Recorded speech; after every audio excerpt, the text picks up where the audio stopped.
Buenas noches, ¿cómo están? Bueno, un programa más de esta nueva edición que hemos iniciado la semana pasada, en donde estuvo el doctor Emiliano Rolón. Antes de presentar al invitado, quiero hacer el análisis del tema de lo que consideré el tema de la semana. Y antes voy a aclarar de que a este programa fueron invitados el doctor Vicente Battaglia, no contestó. El señor Hugo Roig, no contestó. Y el doctor Julio Borba, ministro de Salud, que no podía porque estaba con muchos temas. Y tengo que aclarar que me enteré hoy que lastimosamente sufrió un accidente. Bueno, quiero tocar el tema de IPS como análisis, porque realmente esto se convirtió en un carnaval. ¿Y en un carnaval por qué? Porque no es posible que ante el pedido y la intervención de un órgano judicial tuvieron que acceder a mostrar los papeles. Estamos en el siglo XXI, señores. Hoy no se muestran los papeles. Hoy los papeles están dentro de una computadora, se graban. Y él, en forma grosera y prepotente, envió 2 camiones con biblioratos al juzgado. ¿Cómo se llama eso? Es mi pregunta. Por eso es tan importante el análisis de la situación del IPS. ¿Cómo está el IPS? ¿Qué se esconde? ¿Qué hay detrás? ¿Qué es todo esto? ¿Por qué no se muestran los papeles? Y les voy a contar algo, porque me tocó en suerte ser funcionario 5 años de esa institución. Y lo digo con mucho orgullo, porque construimos cosas que hoy la destruyeron totalmente. Hoy destruyeron. La institución está destruida. A mí me llama poderosamente la atención cómo el consejo es afín al presidente de la institución. El consejo, si avala algo, es tan responsable como el presidente de una institución. Así funciona la ley. Esa es la parte, la parte delicada de este tema. Y donde vamos a tener que, el siguiente gobierno va a tener que entrar a hilar muy fino cuando haga el análisis de evaluación de todo lo bueno y todo lo malo que se hizo. Y ahí está el problema. Acá se está escondiendo algo que tampoco se da a conocer. El Senado de la República le autoriza a acceder a un crédito que, si ustedes me preguntan a mí, yo me hubiese negado. ¿Por qué me hubiese negado? Porque se sigue escondiendo la información. El IPS no es rentable porque entre la administración de Andrés Jubetich y la administración de Vicente Battaglia ingresaron 12.000 nuevos funcionarios. Escúchenme bien lo que les voy a contar. 12.000 nuevos funcionarios que impactan en el presupuesto de la institución. Por eso la institución entró en este default con las proveedoras. Es una de las causas, no es toda, pero es una y muy fuerte.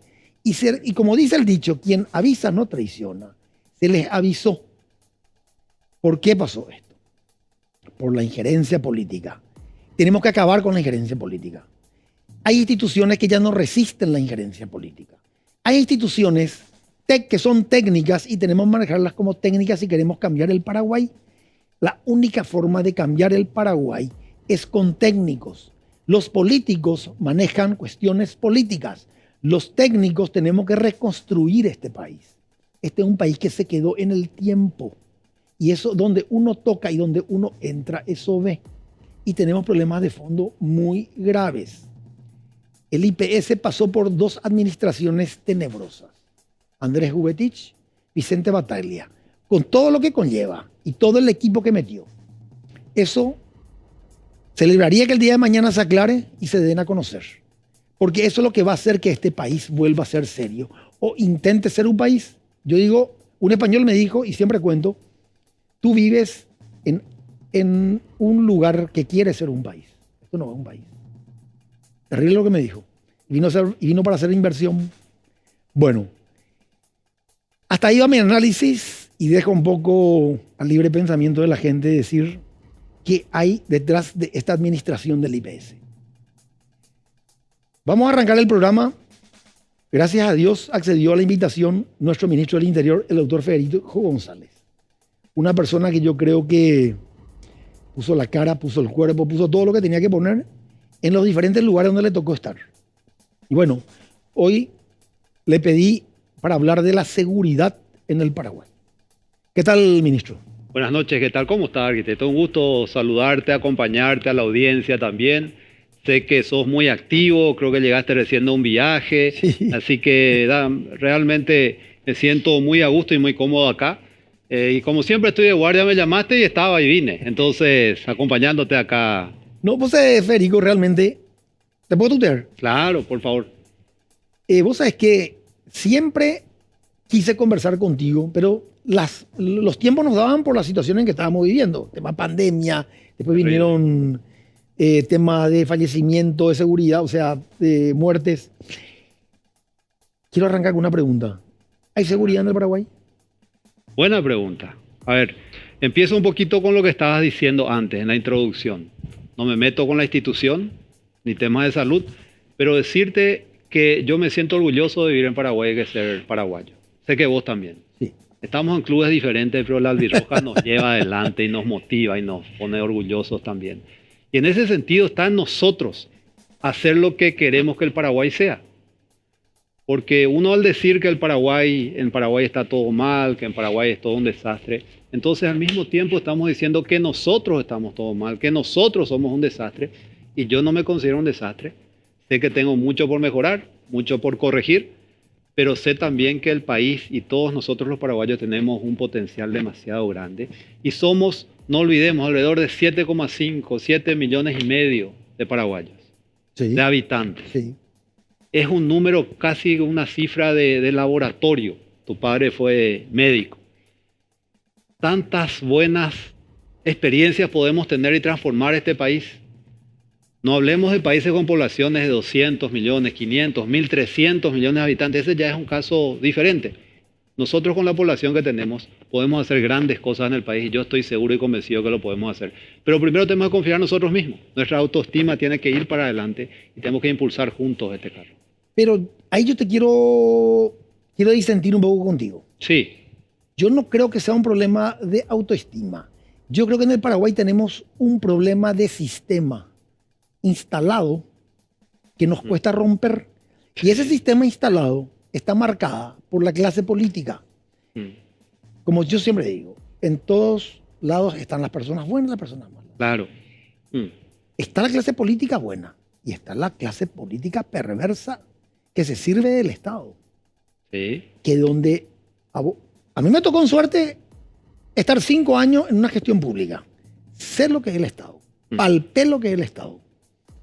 Y tuve que romper esquemas que no lo hubiese roto si no hubiese tenido el apoyo del presidente de la institución y el apoyo del presidente de la República. ¿Cierto? Y el presidente de la República con mucha energía y con mucha autoridad.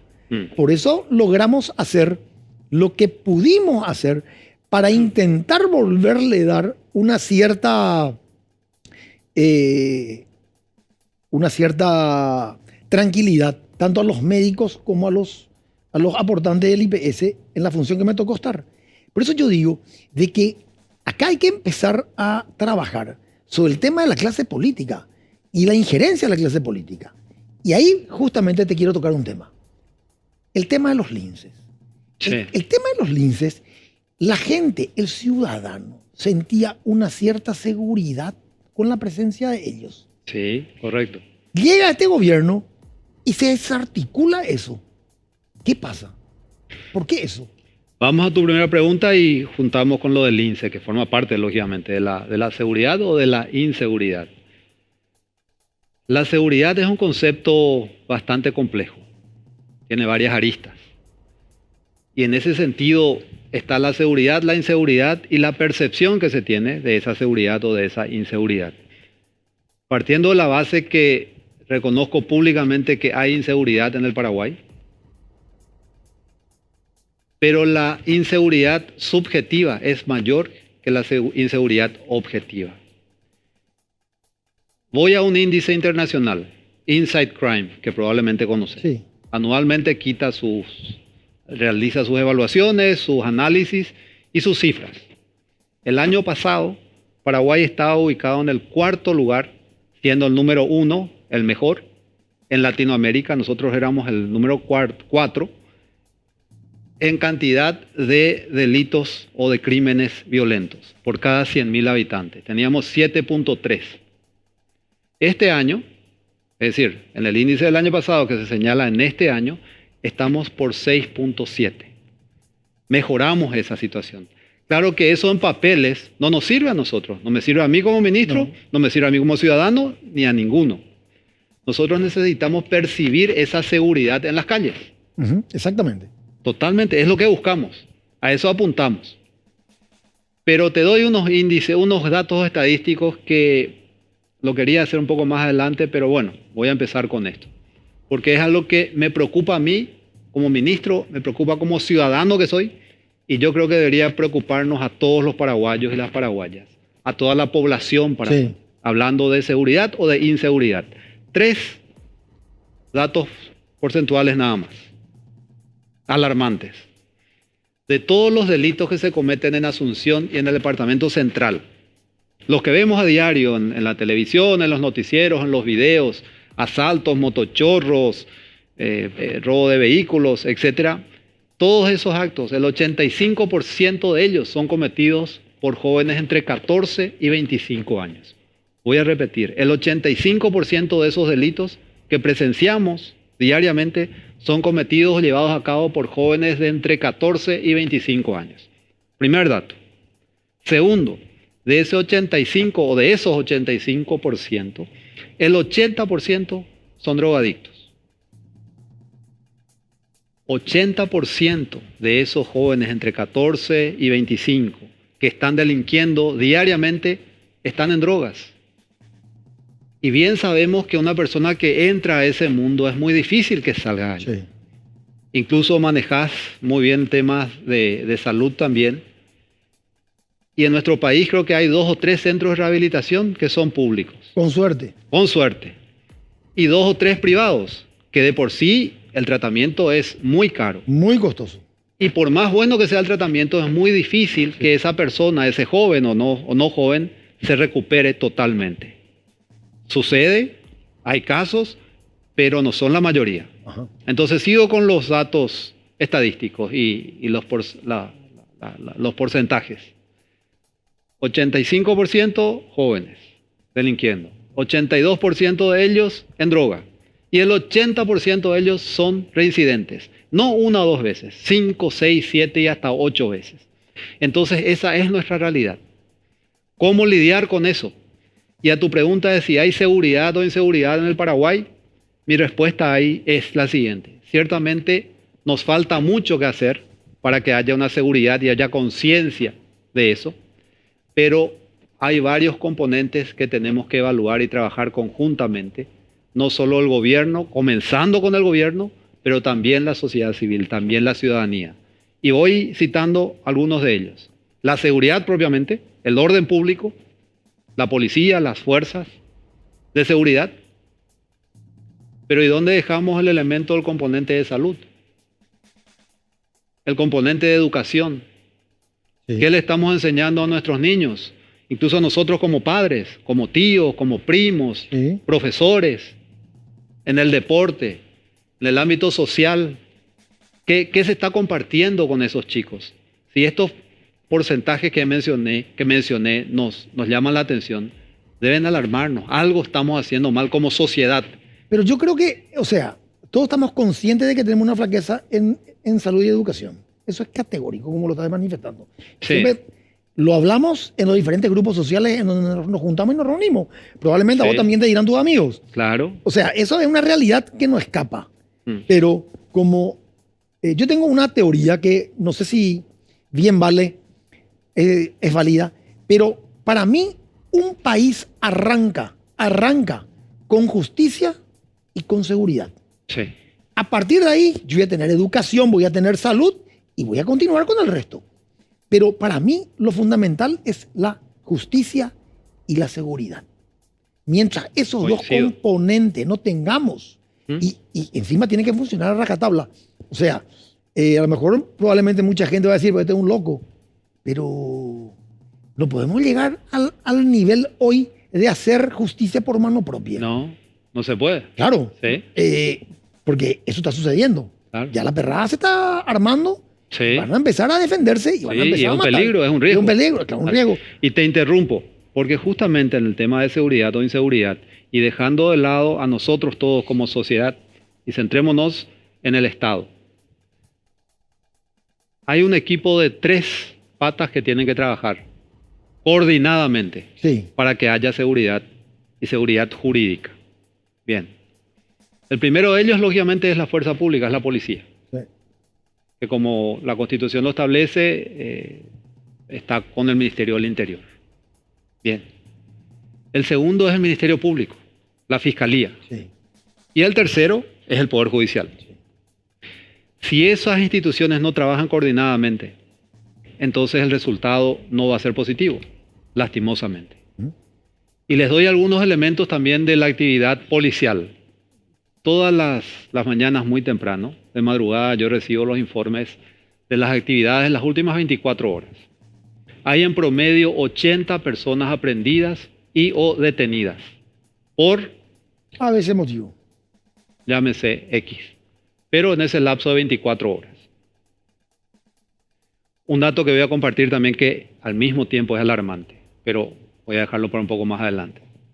De estas 80 personas, más o menos, por noche, el 99% de ellos son puestos en libertad nuevamente antes de las 6 horas. Porque ese es el periodo Sí, que sí, tiene, sí. el plazo que tiene la Sí. policía.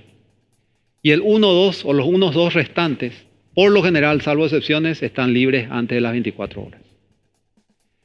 Entonces, me dicen los policías, porque aunque no crean, y sí quiero que crean, y no me crean a mí, vean y hablen con los policías, la institución policial tiene muy buena gente. Sí. Como en toda organización humana. Coincido, creo que sí. Están los otros, Sí, sí. lastimosamente, Como en todas las cosas. como en todas partes y en todo el mundo. Sí. Pero yo me centro en los buenos, que son los más. Y muy profesionales, muy serios y se trabaja muy bien. Yo trabajo directamente de excelente forma con el comandante y con todo su equipo. Entonces me dicen los efectivos policiales que están en las calles, porque está el policía de calle, el policía de investigación y el que está en las oficinas. Sí. Me dicen, ministro, nosotros exponemos nuestras vidas, nuestras carreras, la vida y el futuro de nuestras familias, Sí. el sueldo de ellos. Sí. Bueno, el mío tampoco, pero yo no incluyo en lo mío acá. Yo conozco de memoria. Sí, mi sueldo, me dice, o sus sueldos no son buenos, y yo sé que no son buenos. Sí. Y sin embargo, con todo el esfuerzo que hacemos, a las pocas horas, estos delincuentes están nuevamente afuera. Sí. Se burlan de nosotros, nos amenazan y nos cobran. Y les digo, y me dicen más. Incluso tenemos camaradas, colegas, policías, que aún cumpliendo todo lo establecido en el manual operativo de una intervención, en este momento están presos, habiendo cumplido con todo. Un caso específico. Un oficial primero participa en un operativo, el sospechoso corre, lo siguen, quita un cuchillo, agrede a un personal policial, el colega, el camarada, no usa su arma reglamentaria que lo podía hacer, utiliza un arma no letal con balines de goma, lastimosamente ese disparo le produce la muerte, ese oficial policial sigue preso hace 6 Sí, meses. es lamentable.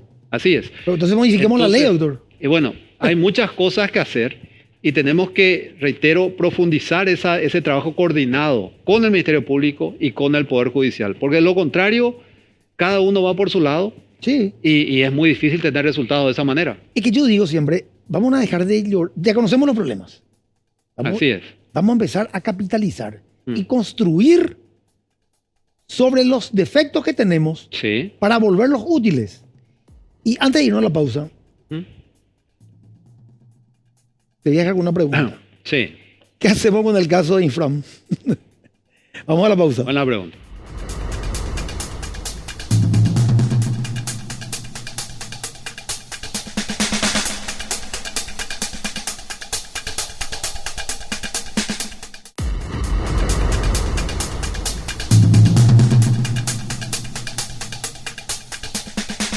Bueno, continuamos, mi querido ministro. ¿Cómo se viene la mano con el tema Ifram? Está pesado esto, ¿eh? Es un desafío importante, realmente. Quiero, Arqui, que me dejes culminar la parte anterior solamente con un dato alarmante también. Ujú. De ese reporte que te señalé que recibo todas las madrugadas, hay distintas cantidades de robos, de vehículos, de motos recuperadas, etcétera. Pero hay algo que realmente me preocupa. Todos los días hay un promedio de alrededor de 3 suicidios. Sí. 3 suicidios en promedio por día. Tenía que en mi agenda para hablar del tema. Así es, la salud mental de nuestro pueblo. Sí. Algo tenemos que hacer. Y eso ya no está en el ámbito de la seguridad, ¿eh? Correctísimo. Pero bueno, quería dejar eso sobre la mesa porque es preocupante. Sí. Voy a tu pregunta. Lo del caso de Miguel Ángel Infran. Él está en la lista de o estaba, porque ahora ya fue detenido, de los 10 más buscados del Paraguay. Y se trabaja muy bien con la policía brasilera. Tenemos el comando tripartito, del cual forma parte también la Argentina, y por invitación Uruguay, las fuerzas de seguridad uruguayas, y se intercambian informaciones de inteligencia permanentemente. Una semana antes de la detención se reiteró el pedido, se enviaron datos, nuevamente se insistió con eso, y la policía brasilera hizo un muy buen trabajo, lo detuvo en Río de Janeiro. Creo que estuviste por Río de Janeiro también en estos días. Estuve. Bien. Lo detuvo y está allá. Y ahí es la gran pregunta y duda al mismo tiempo que surge. ¿Por qué nosotros Paraguay, nosotros Poder Ejecutivo, Fuerza de Seguridad, Dirección Nacional ahora de Migraciones, entregamos o expulsamos a los delincuentes, principalmente de la nacionalidad brasilera? Y en este caso no se está dando eso. A ver, nosotros lo hacemos porque se da dentro de un marco de cooperación entre las autoridades de seguridad. Nosotros lo hacemos porque lógicamente es mejor que esos delincuentes vayan de vuelta a su país y sean juzgados ahí. Categórico. Y tenemos la vía administrativa para hacerlo. Cuando la policía brasilera, las autoridades de seguridad de Brasil nos informan que está detenido, nos piden confirmación, nos pidieron algunos datos más, porque eso también, esa tarde recuerdo, nos llamaron de todos los medios, y yo me pongo en el lugar de la ciudadanía, de los medios de comunicación, de los comunicadores, todos quieren saber y tener la confirmación. Pero muchas veces las autoridades o los que estamos en el gobierno tenemos este desafío por delante. Prácticamente tenemos confirmado que Pedro es Pedro. Pero hasta que no venga eso por escrito, hasta que no venga por la vía oficial, no lo podemos confirmar. Porque si lo hacemos y luego no era Pedro, sino era Juan, entonces realmente es una falla muy grave, muy grande. Esperamos hasta el último, una vez tenida la confirmación por vía oficial, entonces sí hicimos el anuncio. Y lo primero que hicimos también fue transmitir la solicitud del gobierno del Paraguay, de las autoridades de seguridad del Paraguay, de que se proceda a la expulsión de este ciudadano paraguayo. Hay sí ciertos elementos que hacen el caso un poco diferente a la mayoría de las expulsiones, más de 200 personas que nosotros expulsamos, delincuentes brasileros principalmente, en estos 4 años. El caso de Infran, él tenía código rojo de Interpol. Ajá. Y ya un pedido de extradición. Entonces la vía judicial ya estaba encaminada para que ni bien cayera detenido o se lo detuviera, tenía que implementarse esa vía. La vía administrativa aún está abierta, la de la expulsión, pero ya el Ministerio Público tomó cartas en el asunto como debe ser. Vía Cancillería se envió el exhorto, el pedido de extradición, y eso ya está corriendo. Las dos vías, la administrativa y la judicial. La que salga primero, para nosotros tenerlo acá cuanto antes, es nuestra prioridad, es lo que queremos, y acá va a ser sometido a la justicia como corresponde, respetando todos sus derechos constitucionales, pero va a ser un reo más, va a tener las mismas condiciones en la penitenciaría que se le asigne, no va a tener ningún beneficio, ninguna ventaja, porque es un reo más y todos somos iguales ante Dios y ante la ley, y eso es lo que se va a aplicar. Y no es un reo cualquiera. No es un reo cualquiera, es un peso pesado del crimen organizado transnacional. Exactamente. Es el probable líder de un grupo criminal muy fuerte, muy importante, que generó todo un operativo denominado A Ultranza, que lo conoces muy bien, y que produjo un daño muy significativo a la organización criminal, más de $200 millones, en donde más les duele, en su estructura física, en sus vehículos, en sus aeronaves, helicópteros, yates, autos, casas, cuestiones inmobiliarias y en la parte financiera. Y yo creo que con este personaje, y el día que venga que se ha juzgado acá, primero la seguridad extrema. Sí. Porque el día en que esto culmine, y tiene que culminar, y el gobierno tiene que hacer que culmine, para volver a dar credibilidad al sistema. Sí. O si no va a haber credibilidad. O si no va a quedar el famoso, como dicen los perros, no, pero ya se cubrieron todo otra vez los perros. Ya se cubrieron todo otra vez. ¿No? Sí. Que caiga quien tiene que caer, que caer. Acá hay que llegar al final del túnel, hay que llegar. Ese es el objetivo, arquitecto. Estamos con eso. Lógicamente está y va a estar en manos de la justicia, pero todo lo que los organismos de seguridad puedan hacer y podamos hacer, lo vamos a seguir haciendo. Es una lucha frontal contra el crimen organizado transnacional y el operativo Ultranza es una de las pruebas importantes de que es así. Federico, tema Oscar Denis. Sí. Yo no puedo creer que hasta la fecha no se puede identificar dónde está este pobre señor. O sea, yo no puedo entender que la Fuerza de Tarea Conjunta, o sea, discúlpame, no conozco el sistema. Mi sentido común me dice de que yo no puedo creer que no se pueda entrar y cuadricular una zona o monte por parcela y entrar a agarrar gente. ¿Hay voluntad o no hay voluntad? ¿Cuál es lo que es el pitopú de este asunto? A ver, yo te confirmo, te ratifico que la voluntad existe, es plena, es total y es absoluta. Prueba de ello, el líder del grupo criminal EPP fue abatido. Sí. Pocos meses atrás. Sí. En este periodo de gobierno se ha detenido o sacado de circulación o abatido al mayor número de miembros de ese grupo criminal y del otro también, del ACA. Sí. La responsabilidad con la que se asumen estos operativos y estas operaciones es total, es absoluta. Tienen todo el apoyo del presidente de la República en su carácter de comandante jefe de las Fuerzas Armadas de la Nación.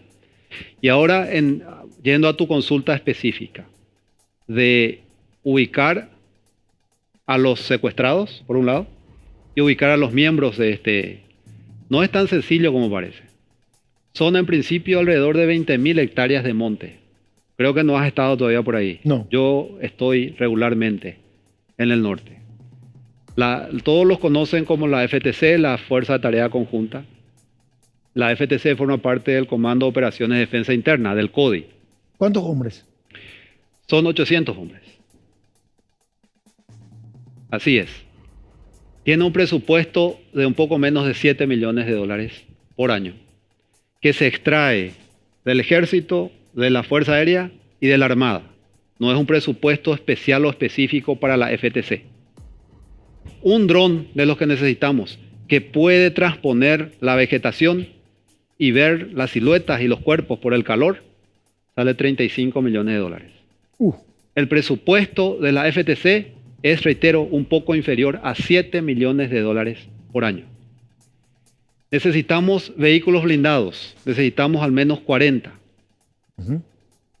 Para dejar de lado los famosos Urutú y Cascabel que has de conocer de aquella época, que participaban en el golpe de Estado incluso, y siguen ahí, y no pueden ser utilizados allá porque son ya demasiado pesados para el terreno. En este momento completamos 1 año y 1 mes de haber iniciado los trámites para la adquisición de 3 vehículos blindados.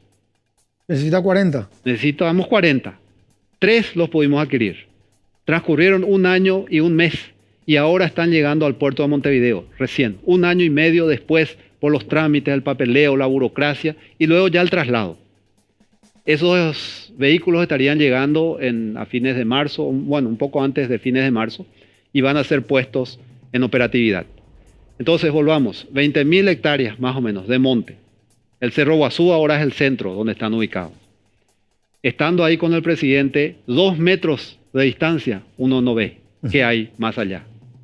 Entonces no es tan fácil como parece. Claro, necesita tecnología. Se necesita tecnología, la voluntad existe, la preparación también. Los recursos no son suficientes, pero se tiene y se están dando resultados. esto no va a parar hasta llegar a cumplir la misión, el objetivo. Y ahí quiero tocar un tema que puede estar o no de acuerdo conmigo.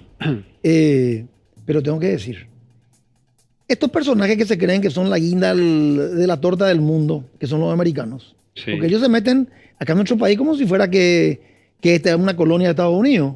Y bueno, entonces, hermanito, ya que tanto te preocupa el narcotráfico y ya que tanto te preocupa esto y lo otro, entonces vení y apoyame con tecnología y dame, ya que tenés presupuesto. Vení. O sea, me encantaría poder hablar con el embajador. ¿Sabes qué, embajador? Vos venís y te metés en la política paraguaya, que no tenés por qué meterte. O sea, hablo yo por mí. Entonces, contame en qué me has ayudado. Porque yo saben que me ayudas. Porque con la misma cara durez que tenés, venía a hablar de la gente del Paraguay. Porque le falta el respeto al ministro de Relaciones Exteriores de un país. Le falta el respeto, porque no se maneja por el conducto correspondiente. Entonces, vení y colaborame, hermano. Vení y ayúdame. Porque yo tengo que sacar esto del Paraguay. Yo tengo que limpiar el Paraguay. Ellos se preocupan del Paraguay. Yo siempre digo, ¿qué hay en el Paraguay que nosotros no sabemos? Porque ellos no se preocupan de los otros países de Latinoamérica que tienen una corrupción 300 veces más grande que la nuestra. Pero 300 veces más grande. Pero en fin, a lo que voy nomás es, yo creo que existen países que nos pueden ayudar o nos podrían ayudar. No sé nomás si se nos cerraron esas puertas. Lógicamente, aquí hay cosas que no puedo compartir en cuanto a información, pero nosotros venimos trabajando con muchos países del ámbito de seguridad, incluyendo Estados Unidos. Y varios de los resultados que tuvimos y que vamos a seguir teniendo se basan en esa cooperación, en ese trabajo coordinado que se viene llevando adelante.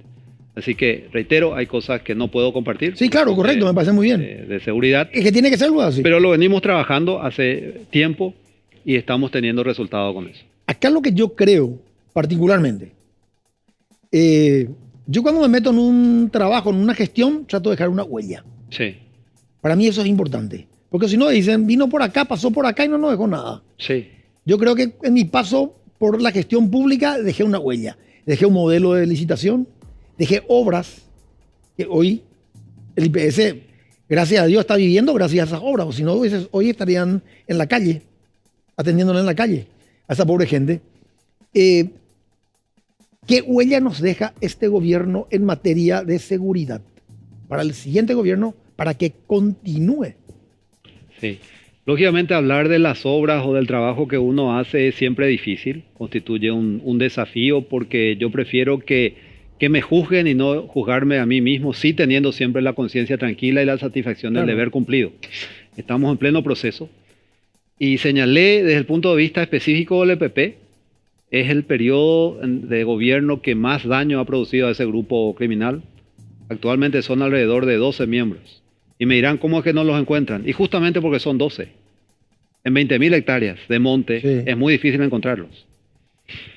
Bien, entonces, tanto con el EPP, en el ámbito del narcotráfico, y te hago un análisis comparativo. Cocaína, 40.000 kilos de cocaína decomisada. El gobierno anterior tuvo 11.000. Y el anterior, incluyendo Lugo y Franco, 8.000. No sé si sirve para... Sí, 40.000 kilos sí. en 4 años. Y tenemos todavía 6 meses. Acabamos de adquirir 10 escáneres que están siendo colocadas en las aduanas, en los puertos, para el control específico de cada vehículo y cada embarcación que va a salir hacia Europa y Estados Unidos. Sí, porque yo no puedo entender. La droga entra al Paraguay como si fuera una Coca-Cola y nosotros enviamos afuera como si fuera que es materia de exportación. Espectaculares. Sí. O sea, nos cuesta el control de llegada al Paraguay de la droga. Nos convertimos en un hub, como yo digo, porque la droga se produce afuera, no se produce en el Paraguay. Así es, una parte de esta producción ya acá mínima, pero sí, mínima. Al margen de la marihuana que sí se produce acá, y lastimosamente de muy buena calidad, lastimosamente. Sí. Así es. Bueno, somos tránsito todavía para lo otro, para cocaína principalmente, así como otros países también. Y reitero, 8.000, 11.000, 40.000. Sí, señor. Da la pauta y la prueba de la voluntad, del trabajo serio que se está haciendo, y son esos los resultados. En cuanto a cantidad de crímenes, como señalé ya también, no lo digo yo, Inside Crime, y pueden verificarlo, éramos el año antepasado cuartos y yo creo que este año, al salir los índices nuevos del año pasado, vamos a mejorar incluso esa en toda Latinoamérica. Sí, pero como hace rato dijiste, el ciudadano tiene que sentirse seguro. Así es. A mí no me sirve un papel o que vengan a decirme, ¿sabe qué? Usted está considerado el sexto país, el quinto país, el cuarto país en seguridad. Si yo no lo siento, no me sirve. Claro. Y vamos a una pregunta que me hiciste al comienzo y no pude, porque ya fuimos abarcando otros temas también. Los linces. Los linces surgen de un grupo un grupo policial panameño que se va conformando acá también. Los instructores ahora ya son todos instructores paraguayos. Hay instructoras femeninas y ya hay componentes de los pueblos originarios también dentro de los linces. Empezaron muy bien, fueron muy activos. En un momento al comienzo sí se percibió algo de manera diferente. En este momento tenemos muchos más que al comienzo. Tenemos limitaciones en cuanto a motos, ciertamente, pero están mucho más en las calles, para que veas cómo es la percepción. Mucho más que al comienzo, no de este gobierno, que al comienzo de los propios linces, de su inicio. Sí. Están más en las calles. Todas las noches recibo yo los reportes de dónde están, qué están haciendo. Un colega del medio de prensa unos meses atrás había señalado que no se los veía a los linces. Sí. Entonces pedí yo que me pasen todos los videos de las noches donde están. Bueno, tarde, noche, etcétera. Y les pasamos a ese colega de ustedes. Y ese colega dijo, bueno, paren ya, suficiente, ya sé que están.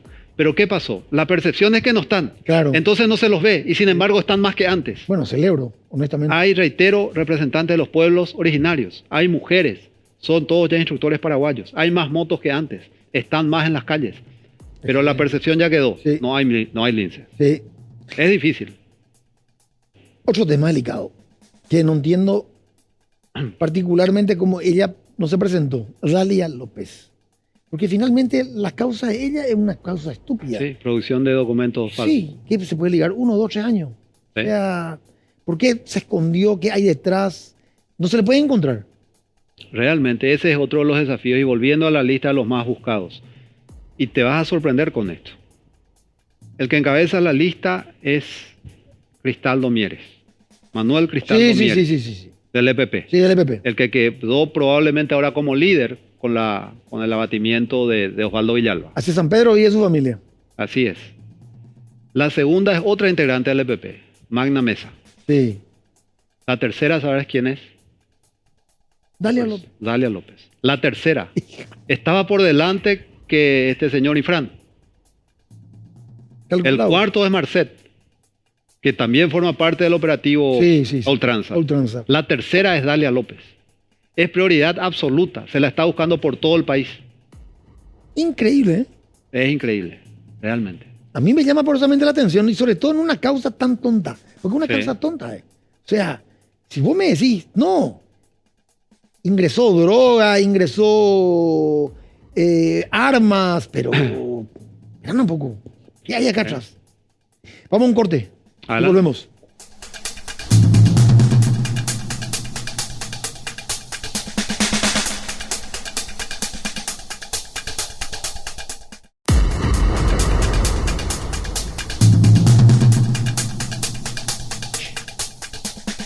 Bueno, vamos al último bloque.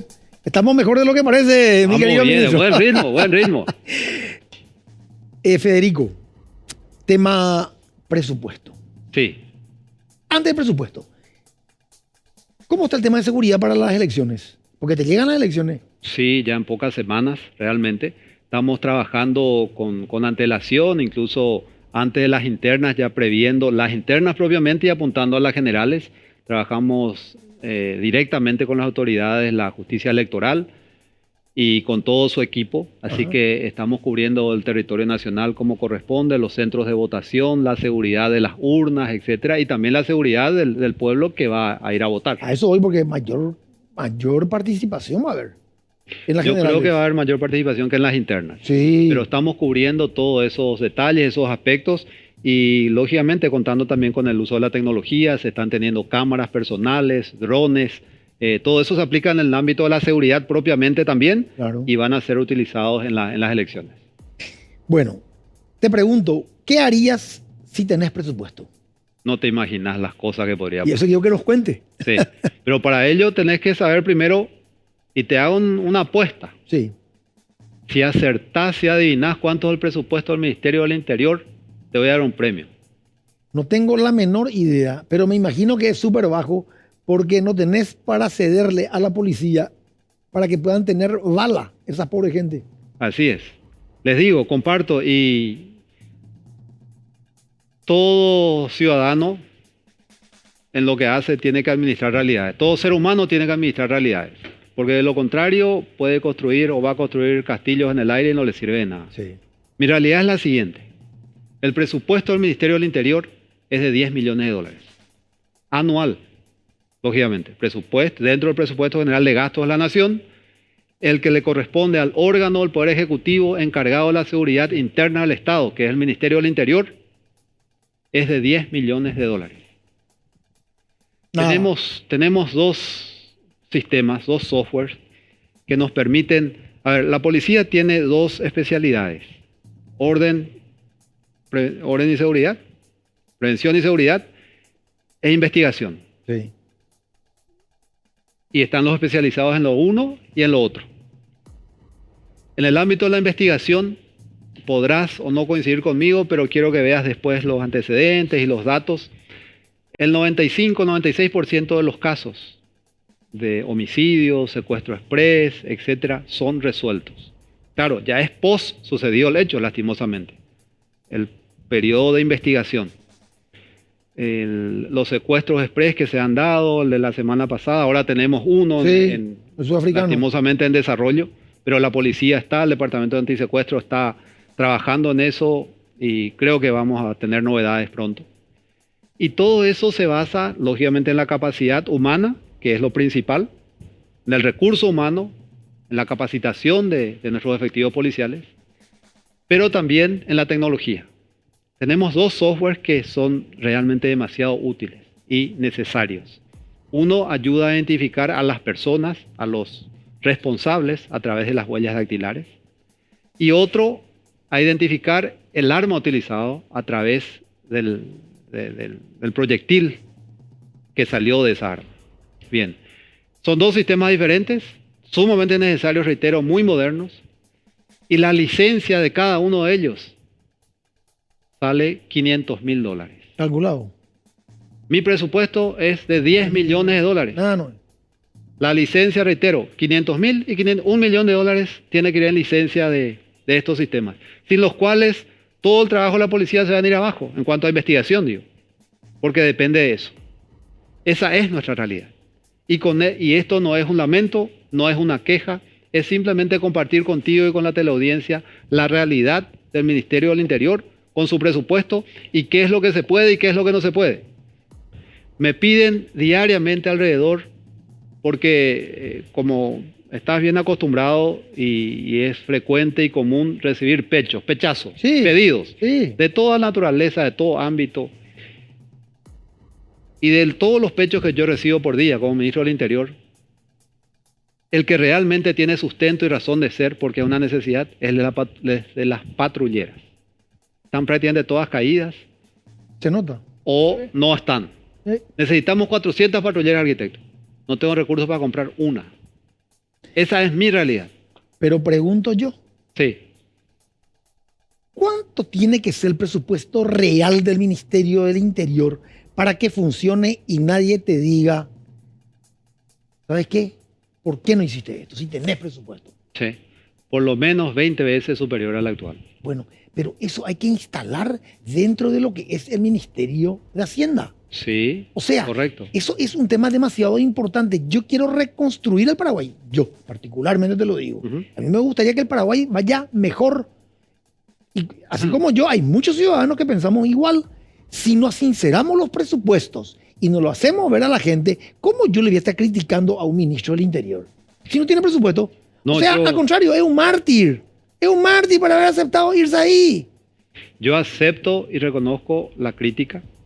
Estoy acostumbrado a ello. No digo que me gusta, pero estoy acostumbrado y las acepto. Pero al mismo tiempo, como señalé al comienzo y hace un rato, tengo que ser realista. Yo sé que la torta que maneja el Ministerio de Hacienda, que es el presupuesto general de gasto, es más o menos una torta. Sí, yo sé, conozco. Lo conoces muy bien. De memoria conozco. Sí. Y sé que en los últimos 2 años, saliendo ahora, la prioridad absoluta fue la salud por el tema de la pandemia. Sí.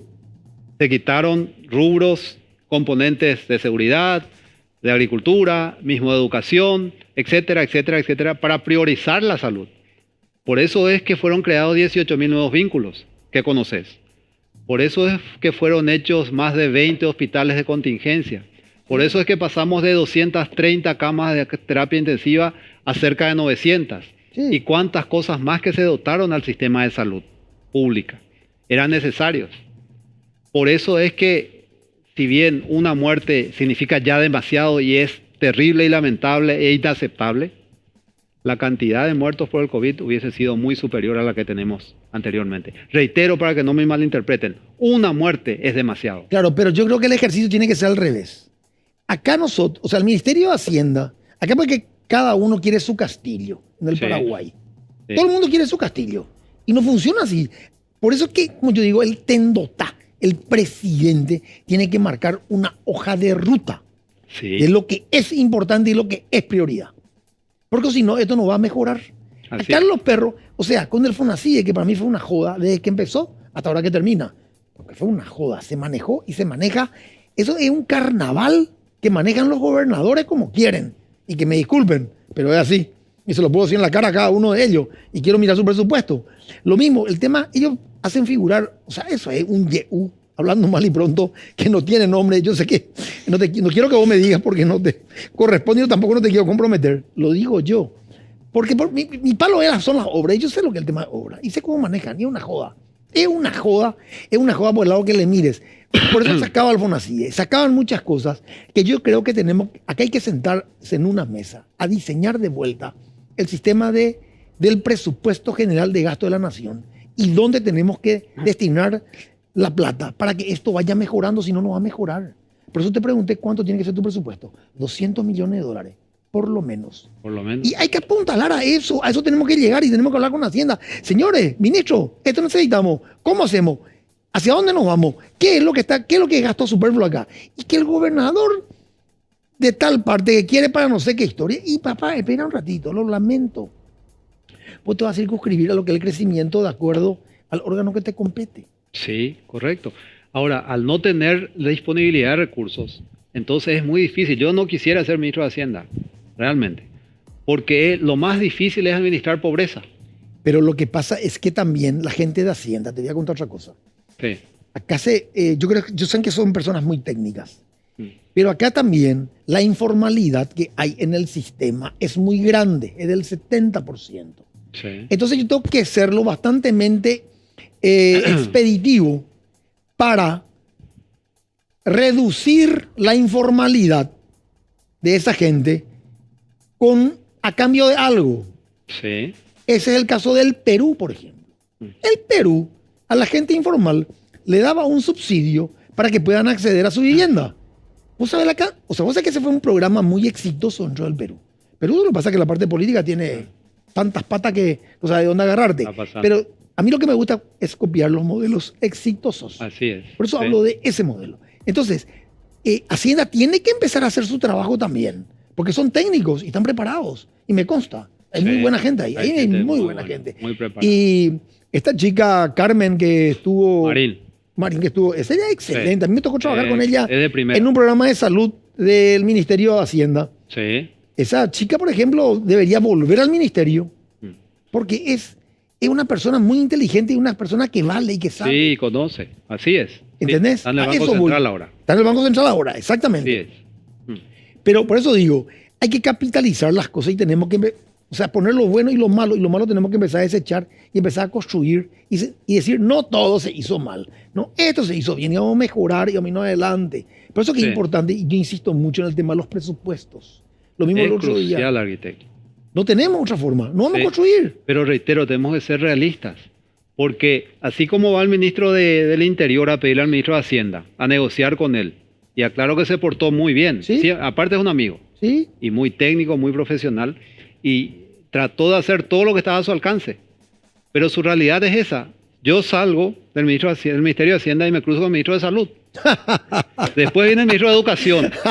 Después viene el ministro de Agricultura. Y así sucesivamente. Y cada uno va y presenta sus necesidades, sus prioridades. Obviamente. Y la torta no da para todos. No da. Entonces hay que ir dividiéndola. Por eso digo, también el Ministerio de Hacienda tiene que ser más expeditivo en el tema Sí. de la recaudación. Así es, claro. Y ahí nosotros como ciudadanos también tenemos que ser más, al ver resultados a lo que nosotros abonamos por impuestos, entonces que cumplamos como ciudadanos también. Te voy a contar, haciendo un paralelismo nomás, Sí. para graficarle también a la audiencia. Vos sabés que para mí es simpático.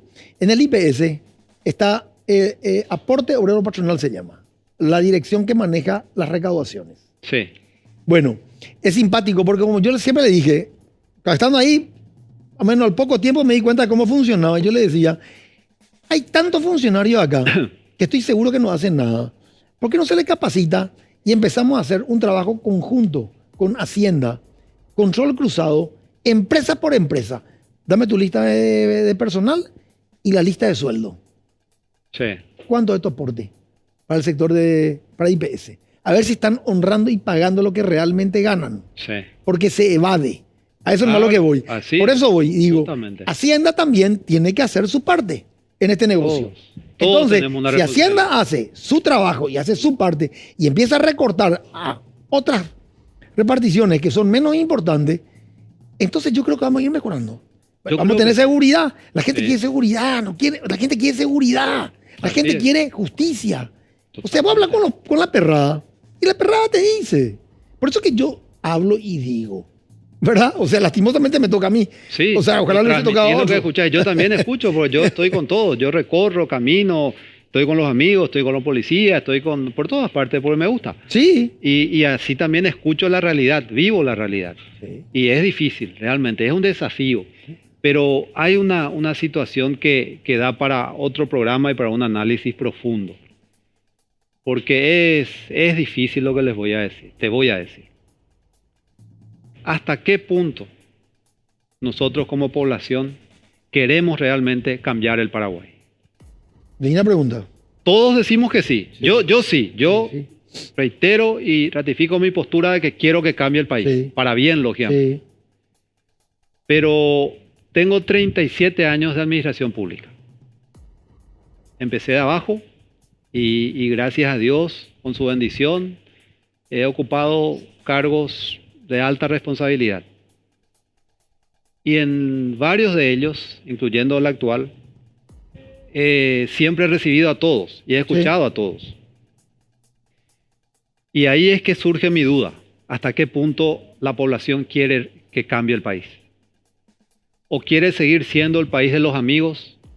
El país en el que todo se simplifica porque soy amigo del arquitecto que es ministro de, o que es presidente de, o que es algún cargo. ¿Para qué? Para que vamos a la institución del Ministerio del Interior y la Policía. Para que su recomendado, su sobrino, su sobrina, su amiga, su amigo, su hijo, su hija, ingrese a la academia policial. Sí, yo entiendo. Donde eso. hay 50 vacancias y su hijo, su hija, su sobrina está número 800. Sí. Para que, y vamos a algo que sucede y es una nimiedad. Para renovar el pasaporte, Lo mismo pasa. lo llaman al presidente de la República. Sí, señor. Para no ir a formar fila Sí. y que la gente vaya a su casa Sí. a quitarle el pasaporte o la Sí. cédula. Queremos que el Paraguay cante. Estoy hablando de ejemplos básicos, Pero, mínimos. ¿sabes qué pasa, Federico? Como yo siempre digo, uno gobierna con el ejemplo. Sí, Cuando claro. yo llego al cargo y doy muestra de cómo yo empiezo a obrar, Sí. automáticamente la tropa se me alinea. Claro, Entonces ahí dicen, esto es diferente. Y el paraguayo, esta es una sociedad muy conservadora sí. y que le cuesta cambiar, pero enseguida se adapta. Acá somos puercos, pero cruzamos la frontera y somos limpios. Transformamos. A eso voy. Así es. Bueno, Sí. lastimosamente se nos fue el tiempo, pero yo te voy a volver a invitar ¿Cómo no? y vamos a seguir hablando porque a mí me gusta construir el Sí, Paraguay. claro, me es lo gusta que queremos. seguir avanzando y hacerle entender a la clase política el camino que tenemos que ir. Así es. Gracias, Federico. Muchas gracias, arquitecto. Gracias, señores. Estamos en contacto.